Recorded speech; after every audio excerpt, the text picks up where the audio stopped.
Olá pessoal, tudo bem? Bom, diante dos vários tópicos que a gente vai abordar para a prova específica, eu resolvi gravar essa videoaula para a gente passar minimamente ou dar uma pincelada pelos diferentes tópicos que a gente vai precisar trabalhar, tá? Eu foquei a revisão, pelo menos nessa videoaula, para a eletrodinâmica, que é um conteúdo da terceira série importante e a gente já não vinha trabalhando há algumas semanas. Lembre-se que a gente está trabalhando a revisão para o Enem e uma parte da revisão vai ser cobrada também, como está na orientação de estudos, tá bom? Revisão para PE vai ser cobrado, vou botar aqui, per slide, está lá no objeto de conhecimento, da parte de eletrodinâmica, circuitos simples, geradores, associação de geradores, receptores elétricos, potência, medidores, ponte Windows, capacitores. Aí vocês podem pensar, bom, cai o livro inteiro, cai tudo. Na verdade, a gente tem aí algo que é acumulativo, né? Quando você fala de circuitos elétricos, não tem como você trabalhar circuitos elétricos sem saber associar capacitores ou resistores, sem saber lei de Ohm, sem saber calcular potência, sem saber o que é um gerador. Então, quando a gente fala de circuitos elétricos, por mais que seja circuito simples, a gente vai trabalhar com todos esses conceitos envolvidos. Então é nesse sentido, não quer dizer que eu vou fazer uma prova específica só com análise de gerador, só com análise de receptor, nada disso. Tudo isso se torna ferramenta para você analisar um circuito, tá? Então eu queria relembrar algumas coisas para vocês rapidamente, para que vocês tenham em mente e tenham uma orientação na hora de estudar. Por exemplo, quando eu falo de geradores e de receptores no circuito, eu tenho que lembrar que um gerador ele pode ser ideal ou não, um receptor pode ser ideal ou não, mas independente disso, ele parte, de uma, no caso do gerador, uma força eletromotriz que vai gerar DDP, que vai ser fornecida, só que dentro dele ele acaba esquentando e acaba, digamos assim, dissipando parte dessa DDP que é gerada. Então existe uma perda. Pela lei de Ohm, R vezes I é uma DDP. No caso, é a resistência interna vezes a corrente que passa. Se você fizer essa diferença, o saldo é a DDP útil. Então, para um gerador, existe a força eletromotriz, que é a DDP gerada, R vezes I é a DDP dissipada internamente, e U é o que sobra para o circuito, para alimentar o circuito. Essa DDP útil, ela vai alimentar o circuito, que pode conter um resistor, pode conter um aparelho qualquer, como receptor. Sendo assim, esse receptor ele tem que ter uma força contra-eletromotriz, que ao invés de gerar é o que vai ser consumido de fato para o funcionamento do receptor. Além disso, ele vai consumir uma energia que é dissipada internamente, porque ele vai esquentar também no seu funcionamento e outras formas de energia.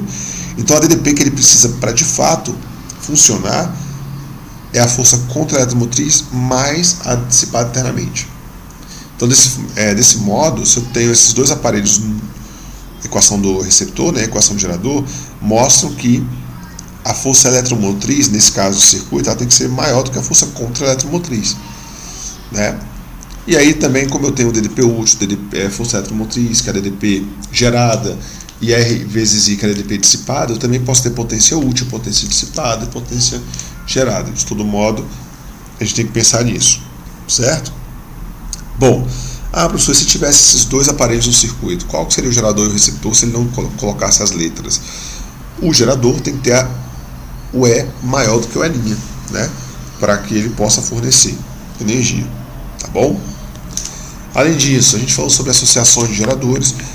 Só lembrando, quando eu associo geradores em série, eu vou fazer a soma das DDPs, então a DDP total ela vai ser a soma das DDPs,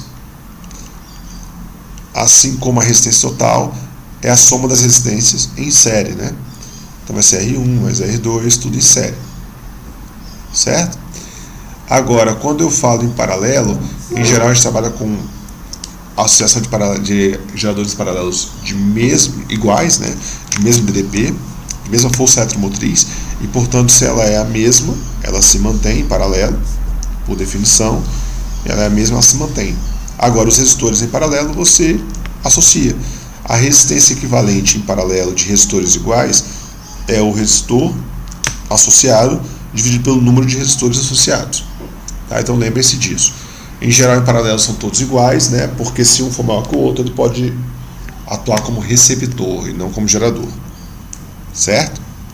Outro tópico que está sendo cobrado também, e é bom você saber analisar, é medidores elétricos. Né? Então, coloquei um exemplozinho. Aqui eu posso ter um gerador ideal, que gera uma corrente, né? Total. Essa corrente ela alimenta o resistor 10. Se o voltímetro for ideal, a corrente passa toda por baixo, porque o voltímetro ideal é ter resistência infinita, para que não passe corrente por ele. A corrente, ao chegar no primeiro nó, ela se divide em I1 e I2, né, para alimentar os outros dois resistores, e no segundo nó aqui, ela retorna a ser o I que era antes, passando toda pelo amperímetro, que se for ideal, não vai alterar o valor da corrente, nem vai ter queda de DDP ali.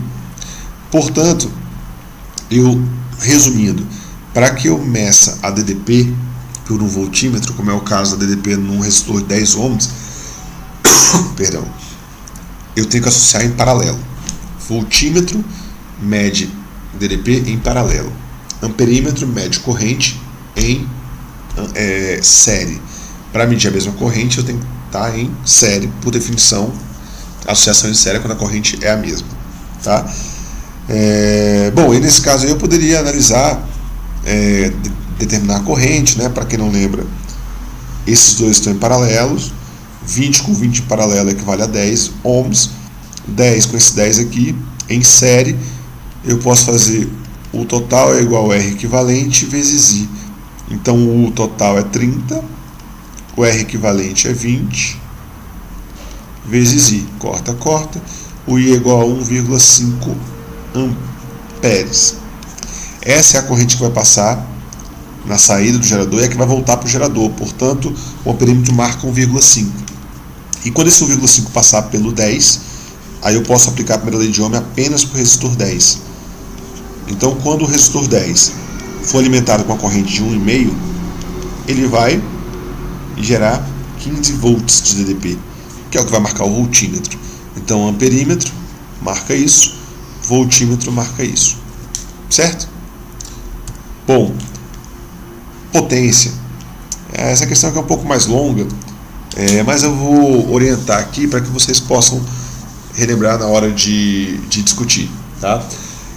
Para compor a decoração de um ambiente, duas lâmpadas idênticas, L1 e L2, com valores nominais 100 volts, 100 watts, devem ser ligadas em paralelo a uma fonte de tensão constante, 200 volts. Deseja-se que L1 brilhe com uma potência de 100 watts e que L2 brilhe com uma potência de 64 watts. Para que as lâmpadas não queimem, dois resistores ômicos, R1 e R2, com valores convenientes, são ligados em série com as respectivas lâmpadas. Lembre-se, a rede é 200 volts, as lâmpadas são feitas para 100 volts. Então você coloca o resistor para ele consumir parte da DDP e não ir toda para a lâmpada. Isso acontece em série, tá? Porque em série a DDP é dividida para cada um. Então a lâmpada não recebe a carga toda. Considerando todos os fios utilizados nas ligações como ideais e que as lâmpadas estejam acesas e brilhando com as potências desejadas, é correto afirmar que R1 e R2 valem quanto? Bom, R1 fica fácil, né? Porque pensa, o que eu preciso saber? Eu quero saber qual é a corrente que vai vir para cá, corrente 1, e qual é a corrente 2. Eu preciso saber disso. Então vamos lá. Potência a gente sabe que é U vezes I. Lembrando que eu tenho que trabalhar com a nominal, né? Uma coisa que nunca muda, gente, é a resistência. Por mais que a lâmpada 2 vá brilhar com 64 watts, vai mudar a corrente, mas a resistência não muda porque é uma característica da lâmpada. Então eu posso logo de cara calcular o quadrado sobre R e calcular a resistência. A potência nominal é 100, a DDP 100 ao quadrado sobre R. Isso quer dizer que o R vale 100 ohms. Essa é a resistência que nunca vai mudar das lâmpadas. Mas a primeira, L1, não precisa disso. Porque ele falou que quer que a L1 brilhe com 100 watts. Aí pensa, 100 watts, ela tem que receber 100 volts, porque a nominal dela é isso. Isso quer dizer que a corrente que tem que passar por ela é de 1 ampere. Certo? Então pense, se vão chegar a 200 volts, 100 volts vai para a lâmpada L1. Quanto que R1 vai receber? 100 volts. Então, ó, U igual a RI. Se o R1 vai receber 100 volts,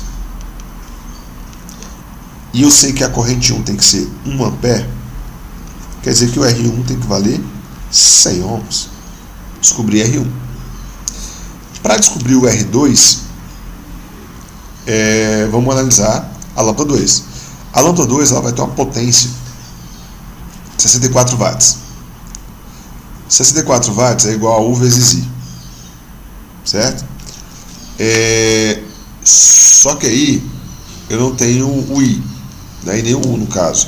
Então eu vou usar aquela outra equação, RI quadrado, potência igual a RI quadrado. Então, eu sei que a resistência dela vai ser 100, que eu já calculei, não muda. Eu vou descobrir o I quadrado. O I, né, que vale 0,8 amperes. Descobri o I.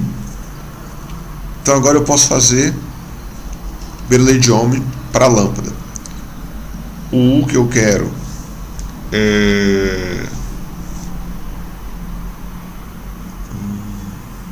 não, posso ir pela potência direto, né?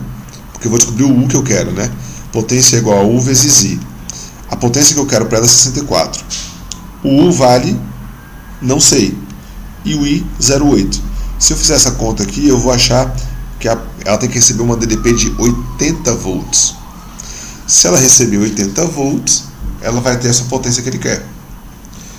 Porém, vão sobrar quantos volts para a lâmpada?